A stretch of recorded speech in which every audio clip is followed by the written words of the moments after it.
네, 들으신 것처럼 이영학의 딸이 지금 법원에서 영장 실질 심사를 받고 있습니다. 앞서 10시 30분쯤에 법원에 출석하는 모습을 저희 채널A 카메라가 포착했는데요. 그 영상 먼저 보고 얘기 나눠보겠습니다. 두 번째 구속영장 실질 심사인데 혹시 신경 있으세요? 큰아빠 집에서 지냈는데 어려운 점 있었나요? 혹시 뭐 피해자 그 친구한테 할 말 있으세요? 네, 이제 저렇게 법원으로 들어가서 이제 현재 영장 실질 심사를 받고 있는 건데 그 판사에게 피해자 가족이 그 이영학뿐만 아니라 이영학 딸도 제발 구속하고 처벌해달라 이런 진정서를 냈다는데 좀 영향이 있을까요? 사실 이런 진정서가 구속을 네. 결정하는데 영향력은 없어요. 아, 근데 그 그래요? 정도로 네. 이제 피해자 가족이 지금 이 범죄에 대해서 분노하고 이 여중생도 처벌을 받아야 된다는 그냥 의지를 표현했다고 보시면 되고요. 이번 영장이 발부되는 점과 가장 중요한 건 첫 번째로 소년법 규정입니다. 네. 소년법에 보면 소년법에 해당하는 미성년자 같은 경우에는 부득이한 사유가 아니면 영장을 발부하지 않는 걸로 돼 있어요. 그래서 저번에도 이 조문이 적시가 되면서 영장이 발부되지 않았는데 그럼에도 불구하고 재질이 극도로 불량한 경우에는 구속을 하기도 합니다. 근데 저번하고 이번하고 차이점이 이런 게 있어요. 그때는 그냥 자기 친구를 집에 데리고 왔는데 그 이후에 이영학의 범행을 범한 것으로 그 당시에는 영장이 청구가 됐어요. 그러니까 그 이후에 사치유기 혐의만 공범으로 인정이 네. 됐었는데 이번에는 이영학이 그런 범행을 범할 것을 알고 아이를 유인해 왔다 해서 미성년자 유인죄가 추가가 됐기 때문에 그런 면들이 좀 변수가 될 거고요. 또 세 번째로는 그 당시에는 애가 이제 수면제를 과다 복용해서 좀 몸이 썩 좋지 않은 상태였거든요. 그렇죠. 근데 이제 그 부분도 많이 좀 해소가 됐고 또 결정적으로 이 아이가 지금 그 보호시설에 있는 게 아니라 이영학의 형 집에 있단 말이에요. 그렇죠. 근데 그 형도 사실 공범일 개연성도 배제할 수가 없는 상황이기 때문에 그런 여러 가지를 고려한다면 이번에는 구속영장이 발부될 가능성이 좀 더 높지 않을까 이렇게 조심스럽게 예측이 됩니다. 네. 저희가 이제 미성년자이기 때문에 얼굴도 좀 이렇게 가려주고, 물론 공개하라는 사람도 있습니다만, 인권을 생각해서 저희가 가려드렸는데, 사실 모자도 쓰고, 이렇게 까만색 마스크도 하고, 눈만 살짝 보일 정도로 하고 오늘 나왔어요. 그리고 지난번에는 휠체어에 앉아서 굉장히 수척한 모습으로 나왔었지만, 그러니까 수면제가 덜 깬 그런 치료가 덜 된 상태에서, 오늘 보니까 키도 보니까 다른 그 기자들하고 비교했을 때 굉장히 크고요. 당당하게 좀 걸어 들어오는 모습이에요. 그래서 상당히 그때보다는 조금 더 회복된 모습을 보여주고 있습니다. 그러니까 지금 상황에서 지난번에 이제 구속영장이 기각됐던 가장 중요한 사유 중 하나가 건강상 문제 아니겠습니까? 그리고 난 다음에 또 하나의 사유가 이제 소년법 적용 대상이 됐기 때문에 구속하기가 조금 힘든 측면이 있어서 두 가지가 작용을 했는데 지금 이제 화면에도 나왔던 것처럼 상당히 건강이 많이 회복됐다고 하는 측면이 있을 것 같고요. 또 하나는 방금 전에도 말씀하셨던 것처럼 지난번에는 마땅한 보호자가 없다고 하는 측면이 좀 고려가 됐는데 지금은 사실은 이제 보호자가 없는 것도 없는 것이지만 이영학 씨 이제 딸이 이 본인이 생활할 부분들에 대해서 충분히 그 본인 스스로가 결정할 수 있는 정도의 나이는 사실 되는 거나 마찬가지거든요. 그러니까 굳이 딸을 구속하지 않을 만한 사유가 없다고 보는 게 현재로서는 맞을 것 같은데 이거는 또 최종적으로 법원이 어떤 결정을 하는지 좀 지켜봐야 될 것 같습니다. 그동안은 좀 자신이 어떤 일을 했는지 몰랐을 테지만 그 친형집, 이영학의 형 집에 머무르면서 뉴스도 많이 접하고 그 형의 이야기도 들었을 것 같은데 좀 이영학 딸의 신경 변화라든가 그런 것도 좀 있을 것 같다는 생각이 듭니다. 사실 이번 사건의 네. 가장 핵심 증거라고 할 수 있는 게 바로 이영학의 딸이에요. 네. 그러니까 지금 우리가 아직 확인이 안 되는 부분이 있습니다. 본인의 친구를 데리고 와서 그 다음에 뭔가 추행을 하려다가 죽이고 그 이후에 사치 유기한 것까지였는데 그 추가로 나온 게 이제 아내의 사망과 관련해서 이영학이 과연 뭐 폭행을 해서 도주하는 과정에 그쵸. 사망을 한 것인지 아니면 정말 순수하게 투신해 자살한 것인가 좀 알려지지 않았는데 그 부분과 관련해서 영상을 보시면 투신 직후에 이영학이 뛰어내려오는 장면이 있어요. 네. 그때 딸이 같이 내려오거든요. 그렇죠. 딸도 현장에 같이 있었던 거예요. 그러면 본인의 엄마가 어떻게 죽었는지를 본인 눈으로 목격을 한 거란 말이에요. 그렇기 때문에 이영학의 부인 사망과 관련한 좀 의혹을 해소하는데 이 딸의 입이 가장 중요한 그런 지금 역할을 하기 때문에 사실 구속을 뭐 수사의 필요 때문에 하면 안 되겠지만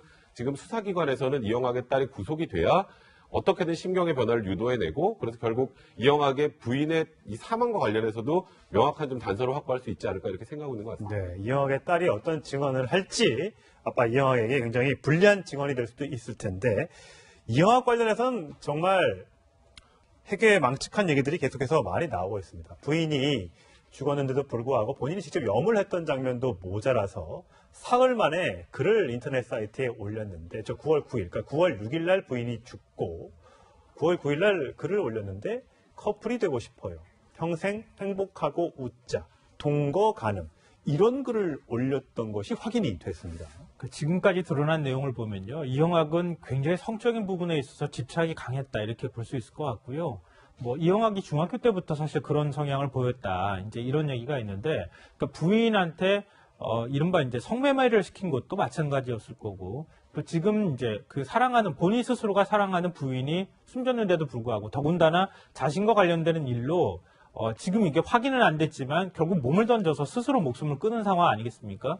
그런데 어떻게 일반적인 상식으로 생각할 때 사흘 뒤에 동거녀를 구한다 이런 글을 올릴 수가 있겠어요. 예. 그리고 사망 당일날도 뭐 머리를 단정하게 자른다고 해서 미용실에 가가지고 머리를 잘랐다 이렇게 그러니까 본인이 얘기하고 머리를 있는데, 자르고 온 거예요. 네. 예. 그러니까 부인이 죽어 숨졌는데 그 정신에 어떻게 미용실에 가서 머리를 자를 수가 있으며 사흘 뒤에 동거녀를 구한다고 얘기하고 그 사이에는 또 부인을 추모하겠다고 해가지고 인터넷에 올린 동영상 보면은 본인 스스로가 추모하는, 슬퍼서 울면서 추모하는 영상들을 이렇게 올린 걸 보면 굉장히 심리 상태가 불안정한 사람이었다. 그러니까 아직 확증은 할 수는 없지만 사이코패스에 굉장히 가까운 사람이었다는 걸 우리가 볼 수 있을 것 같습니다. 네. 그러니까 아까 잠시 전에도 말씀하셨지만 그 사망했을 때, 그 아내가 사망했을 때 오히려 전화 통화를 하고 그리고 그 다음 날에는 그 형과 함께 뭐 표백제를 뿌려가면서 그 혈흔을 지웠다 이런 얘기까지 있더라고요. 그러니까 이영학이 지금 단정할 수는 없겠습니다만 아내의 죽음에 무언가 연관되었을 가능성이 그런 하나하나 네. 장면들 보면 좀 알 수 있는 거예요. 아내가 투신해서 사망을 했는데 다음날 투신 현장에서 표백제 뿌릴 정신이 있나요? 그러니까요. 그리고 머리 자르고 본인이 예쁘게 나와야 된다는 얘기를 하면서 머리 자를 정신이 있을까요? 그러니까 무언가 아내의 죽음을 이제 어떤 방식으로 이용하려는 의도도 하나 있었고 아내의 죽음과 무언가 연관성이 있다는 거를 여러 가지 암시할 수 있는 단서들이 있어요. 그래서 제가 아까 딸의 입이 중요하다고 하는 건데 네. 이 투신 장소도 좀 애매해요. 그러니까 이영학은 화장실 통해서 뛰어내렸다고 예. 하는데 그렇죠. 전문가들 의견을 들어보면 그거는 고도의 훈련받은 사람이 아니면 여기서 떨어져서 이쪽으로 떨어질 수 없다는 거예요. 그러니까 쉽게 말하면 딸방 창문을 통해서 떨어졌을 개연성이 높다는 건데 네. 그럼 그것도 거짓말이잖아요. 그러니까 거기다가 이영학이 아내가 투신해서 사망하고 바로 이제 경찰에서 이제 사체를 검안한다고 하죠. 겉을 봤더니 얼굴에 상처도 있고 이제 옆구리에 갈비뼈도 좀 부러진 네. 상태였어요. 그래서 이거는 혹시 이영학이라는 그 남편이 폭행했을 수도 있겠다 해서 바로 경찰이 이영학 네. 집을 찾아갔는데 그때 침대 밑에 유서가 있던데요. 라고 해서 보통 통상적으로 아내가 사망했는데 일단 119 타고 따라가는 게 우선인데 심지어 집에 남아서 침대 밑에 있는 유서를 발견한다는 것도 사실 납득이 안 되고 또 그 유서도 이 집에서 쓰여진 게 아니에요. 집 컴퓨터가 아니거든요. 그러니까 그 컴퓨터를 못 찾았어요, 아직. 그러니까 이 프린터에서 출력을 했으면 아내가 그래 집에서 손으로 안 쓰고 어디로 쳤겠다는 네. 정도 하지만 다른 데 가서 써갖고 와서 하는 경우도 쉽지 않단 말이에요. 예. 그래서 그런 부분들 하나하나 체크를 해서 이영학과 이 부인의 죽음 사이의 연관성을 확인하는 것이 지금 수사기관의 가장 큰 임무라고 근데 저번에 수사 결과를 발표할 때 경찰은 자살로 결론을 내려버렸잖아요. 아니죠. 추정이라고 표현을 썼어요. 아, 추정. 그러니까 아직까지 확정은 아니고요. 그리고 경찰에서도 좀 이상하다고 하는 것들이 몇 개 있어요. 그리고 통상적으로 그 높이가 12m 정도 되거든요. 예. 투신한 곳에서 뛰어내리면 보통 사람들이 얼굴 앞쪽으로 떨어집니다. 네, 그러니까 보통 본인이 경우에는. 떨어질 때는. 네. 근데 이영학의 부인의 상처는 등 쪽에 있어요. 그러니까 이렇게 떨어진 거예요. 쉽게 말하면. 예. 네. 이 등 쪽에 생긴 경우에 누군가가 밀어서 추진력이 생겨서 그랬을 가능성이 많아요. 그것 때문에 이영학이 아내의 죽음에 개입했을 가능성이 높다고 일단 경찰들이 보고는 있고 다만 아직 이영학이 직접 밀었는지에 대한 객관적으로 명백한 증거가 그렇죠. 없기 때문에 예. 일단 자살로 추정하고 있는 겁니다. 예. 네. 그렇게 아직까지 미심적인 그 부분이 많은데 이영학의 과거 영상을 보면 참 누구보다 부인을 사랑했던 것처럼 말을 하고 있습니다. 보시겠습니다. 제 아내는 저를 사랑한다고 그걸 증명하려고 자살을 했고요. 아내가 죽은 후 계속 약에 취해 있었고 제 아내의 죽음 자살에 대해서 좀 진실을 밝혀주십시오. 아내에게 성매매 강요한 적 있으십니까? 한 탐사 보도 프로그램에 따르면 이영학이 이제 이런 가학적인 행태가 이미 학창 시절부터 보였다. 동창생의 증언이 잇따르고 있지 않습니까? 네, 맞습니다. 뭐 중학생이었던 시절에 친구들과 함께 여학생을 성폭행을 했다. 뭐 이런 얘기도 있고 지금 그 초등학생을 이제 성추행하고 성폭행했다고 하는 얘기들도 지금 뭐 친구들 입을 통해서 나오고 있는 상황인데요. 뭐 지난번에도 이제 그런 얘기가 잠깐 나왔지만 당시에 이제 그쪽에 수사를 담당했던 분 얘기가 이영학이 중학교 때부터 굉장히 좀 특이한 성향을 보였었다고 하는 점들이 얘기가 있었어요. 네. 그러니까 성적인 부분에 지나치게 집착하는 경향이 나타났고 또 그 성향이 그대로 유지가 됐다고 하면은 지금은 오늘날 사건하고도 거의 연결이 되는 측면이 좀 있지 않을까 싶은 예. 생각이 들어요. 예를 들면은 정상적인 사람 같은 경우에는 부인을 성매매로 시키거나 뭐 이런 일은 하지는 않잖아요. 그렇죠. 그런 부분도 마찬가지고 그 이영학이 중간에 지금 앞서 이제 채팅 사이트에 올린 글만 봐도 부인이 숨진 지 며칠 만에 다시 동거녀를 찾는다 이런 경향들을 보이고 또 성적인 부분에 대해서 약간 기능이 떨어진다고 하는 얘기들도 있었던 걸로 볼 때 아주 어렸을 때부터 성적인 부분에 굉장히 집착했다고 하는 성향들을 우리가 알 수 있을 것 같고 그리고 부인이 숨지고 난 다음에 보였던 행동들 그리고 마지막에 14살짜리 딸 친구까지 불러가지고 결국 성적인 문제까지 거기에 연결되는 것들을 보면은 이번 사건을 꿰는 일종의 이제 맥락이라고 하는 게 결국 성인과 돈 두 가지가 얽혀 있는 그런 문제들이 아닐까 그런 생각이 들 수밖에 없고요. 제가 최근에 이영학과 관련되어 있는 사건 문제에 있어서 도저히 이해가 안 된다. 어떻게 이렇게 상식적인 것하고 이게 조합이 안 되는 것인지 잘 모르겠다. 이렇게 얘기를 하니까 한 분이 그런 얘기를 하는 거예요. 이 범죄자의 행동에 대해서 상식적인 수준으로 이해하려고 하지 마라. 네. 이렇게 저한테 충고를 또 하더라고요. 예. 그러니까 그 대표적인 사례가 이번에 이영학 사건이 아닐까 그런 생각이 듭니다. 아니, 실제로 그 이영학의 그 중학교 동창이 나는 걔가 정말 나중에 성폭행범이나 사기꾼이 될 것이라고 생각했다. 이렇게 말할 정도였으니까 이영학이 학창 시절에도 어느 정도였을지는 짐작이 갑니다. 근데 안타까운 게 그 당시에 처벌 혹은 교화가 이루어졌으면 오늘날의 그 피해 여중생 혹은 이영학의 아내의 자살은 없지 않았을까라는 생각이 들거든요. 사실 그런 게 참 안타까운 일인데 그 당시에 이제 중학교 때 옷에 피를 묻히고 와서 네. 뭐 자기가 누구누구를 성폭행해서 묻은 피다라고 자랑을 하고 다녔던 게 학교로 들어가서 예. 학교에서 알려서 이제 이 부분을 퇴학을 시키려고 하다가 그 당시에 어떤 이유인지 모르겠습니다만 그 학교의 교장 선생님이 퇴학은 안 된다라고 해서 계속 학교를 다녔었다고 해요.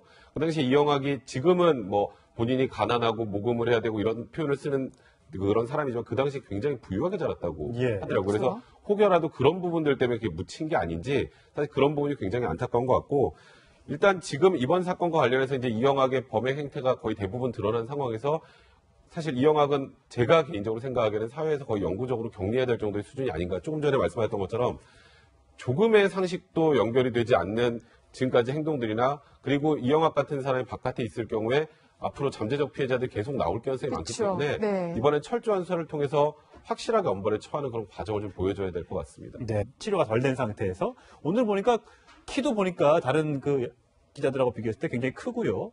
당당하게 좀 걸어 들어오는 모습이에요. 그래서 상당히 그때보다는 조금 더 회복된 모습을 보여주고 있습니다. 그러니까 지금 상황에서 지난번에 이제 구속영장이 기각됐던 가장 중요한 사유 중 하나가 건강상 문제 아니겠습니까? 그리고 난 다음에 또 하나의 사유가 이제 소년법 적용 대상이 됐기 예. 때문에 구속하기가 조금 힘든 측면이 있어서 두 가지가 작용을 했는데 지금 이제 화면에도 나왔던 것처럼 상당히 건강이 많이 회복됐다고 하는 측면이 있을 것 같고요. 또 하나는 방금 전에도 말씀하셨던 것처럼 지난번에는 마땅한 보호자가 없다고 하는 측면이 좀 고려가 됐는데 지금은 사실은 이제 보호자가 없는 것도 없는 것이지만 이영학 씨 이제 딸이 이 본인이 유인죄가 추가가 됐기 때문에 그런 면들이 좀 변수가 될 거고요. 또 세 번째로는 그 당시에는 애가 이제 수면제를 과다 복용해서 좀 몸이 썩 좋지 않은 상태였거든요. 그렇죠. 근데 이제 그 부분도 많이 좀 해소가 됐고 또 결정적으로 이 아이가 지금 그 보호시설에 있는 게 아니라 이영학의 형 집에 있단 말이에요. 그렇죠. 근데 그 형도 사실 공범일 개연성도 배제할 수가 없는 상황이기 때문에 그런 여러 가지를 고려한다면 이번에는 구속영장이 발부될 가능성이 좀 더 높지 않을까 이렇게 조심스럽게 예측이 됩니다. 네. 저희가 이제 미성년자이기 때문에 네. 얼굴도 좀 이렇게 가려주고, 물론 공개하라는 사람도 있습니다만, 인권을 생각해서 제가 가려드렸는데, 사실 모자도 쓰고, 이렇게 까만색 마스크도 하고, 눈만 살짝 보일 정도로 하고 오늘 나왔어요. 그리고 지난번에는 휠체어에 앉아서 굉장히 수척한 모습으로 나왔었지만, 그러니까 수면제가 덜 깬 그런. 네, 들으신 것처럼 이영학의 딸이 지금 법원에서 영장 실질 심사를 받고 있습니다. 앞서 10시 30분쯤에 법원에 출석하는 모습을 저희 채널A 카메라가 포착했는데요. 그 영상 먼저 보고 얘기 나눠보겠습니다. 두 번째 구속영장 실질 심사인데 혹시 신경 있으세요? 큰아빠 집에서 지냈는데 어려운 적 있었나요? 혹시 뭐 피해자 그 친구한테 할 말 있으세요? 네, 이제 저렇게 법원으로 들어가서 이제 현재 영장실질심사를 받고 있는 건데 그 판사에게 피해자 가족이 그 이영학뿐만 아니라 이영학 딸도 제발 구속하고 처벌해달라 이런 네. 진정서를 냈다는데 좀 영향이 있을까요? 사실 이런 진정서가 구속을 네. 결정하는데 영향력은 없어요. 아, 근데 그 그래요? 정도로 이제 네. 피해자 가족이 지금 이 범죄에 대해서 분노하고 이 여중생도 처벌을 받아야 된다는 그냥 의지를 표현했다고 보시면 되고요. 이번 영장이 발부되는 점과 가장 중요한 건 첫 번째로 소년법 규정입니다. 네. 소년법에 보면 소년법에 해당하는 미성년자 같은 경우에는 부득이한 사유가 아니면 영장을 발부하지 않는 걸로 돼 있어요. 네. 그래서 저번에도 이 조문이 적시가 되면서 영장이 발부되지 않았는데 그럼에도 불구하고 재질이 극도로 불량한 경우에는 구속을 하기도 합니다. 근데 저번하고 이번하고 차이점이 이런 게 있어요. 그때는 그냥 자기 친구를 집에 데리고 왔는데 그 이후에 이영학의 범행을 범한 것으로 그 당시에는 영장이 청구가 됐어요. 그러니까 그 이후에 사체유기 혐의만 공범으로 인정이 네. 됐었는데 이번에는 이영학이 그런 범행을 범할 것을 알고 아이를 유인해 왔다 해서 미성년자 생활할 부분들에 대해서 충분히 그 본인 스스로가 결정할 수 있는 정도의 나이는 사실 되는 거나 마찬가지거든요. 그러니까 굳이 딸을 구속하지 않을 만한 사유가 없다고 보는 게 현재로서는 맞을 것 같은데 이거는 또 최종적으로 법원이 어떤 결정을 하는지 좀 지켜봐야 될 것 같습니다. 예. 그동안은 좀 자신이 어떤 일을 했는지 몰랐을 테지만 그 친형집, 이영학의 형 집에 머무르면서 뉴스도 많이 접하고 그 형의 이야기도 들었을 것 같은데 좀 이영학 딸의 신경 변화라든가 그런 것도 좀 있을 것 같다는 생각이 듭니다. 사실 이번 사건의 네. 가장 핵심 증거라고 할 수 있는 게 바로 이영학의 딸이에요. 네. 그러니까 지금 우리가 아직 확인이 안 되는 부분이 있습니다. 본인의 친구를 데리고 와서 그 다음에 뭔가 추행을 하려다가 죽이고